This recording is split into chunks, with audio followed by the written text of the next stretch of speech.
বাংলাদেশের টেলিভিশন জগতের অন্যতম জনপ্রিয় মুখ সুমাইয়া শিমু দীর্ঘ ২৭ বছরের ক্যারিয়ারে অসংখ্য দর্শকপ্রিয় নাটকে অভিনয় করে তিনি অর্জন করেছেন ব্যাপক জনপ্রিয়তা। বর্তমানে অভিনয় থেকে দূরে থাকলেও দর্শকের ভালোবাসা এবং তারকা খ্যাতি এখনো অটুট রয়েছে।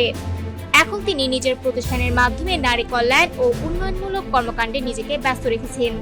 সম্প্রতি সাংবাদিক ও উপস্থাপক রুমান রশিদ খানের পডকাস্টে অতিথি হয়ে জীবনের এক ভিন্ন অধ্যায় নিয়ে কথা বলেন এই অভিনেত্রী।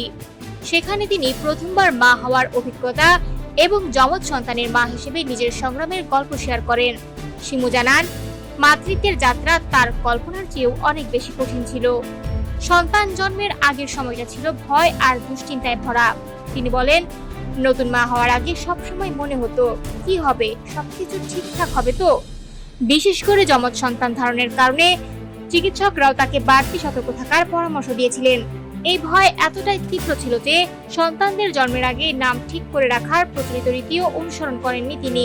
এমনকি সন্তান জন্মের পরও প্রায় ৩ মাস তাদের কোনো নাম রাখা হয়নি, কারণ তিনি আগে সন্তানদের সুস্থভাবে পৃথিবীতে আসতে দেখতে চেয়েছিলেন। যমজ সন্তানের মা হওয়ার অভিজ্ঞতাও ছিল বেশ চ্যালেঞ্জিং। শিমুর ভাষায়, একটি শিশুকে কষ্ট করে ঘুম পাড়িয়ে রাখার পর আরেকজনের কাছে গেলে আবার প্রথমজন কান্না শুরু করত।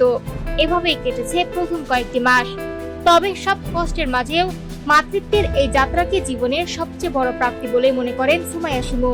তার এই অকপট স্বীকারোক্তি নতুন মায়েদের জন্য যেমন অনুপ্রেরণার, তেমনি মাতৃত্বের বাস্তব চিত্র তুলে ধরে।